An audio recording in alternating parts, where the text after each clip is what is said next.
ซีทาจับลูกเลอนมแบบง่ายๆเนาะวิธีที่หนึ่งเนาะก็คือเวลาที่ลูกกินนมแล้วเนาะเอาลูกจับลูกมานั่งแบบนี้เนาะแล้วก็เอามือแบบนี้เนาะจับคางจับปากแบบนี้เนาะและ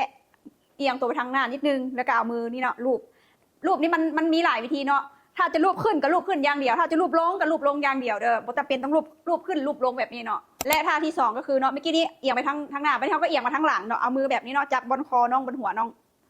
งมแบบนี้เนาะประคองไว้แบบนี้แล้วก็มือรูปท้องขึ้นมาเนาะไม่ต้องเอาลงหลายเด้อเอาลงมันพอดีเนาะ45องศานี่มั้งเนาะเนี่ยรูปขึ้นแบบนี้และท่าที่3เนาะแบบที่3ก็คืออุ้มลูกนะแนบอกแบบนี้เนาะหอบแบบนี้โอเค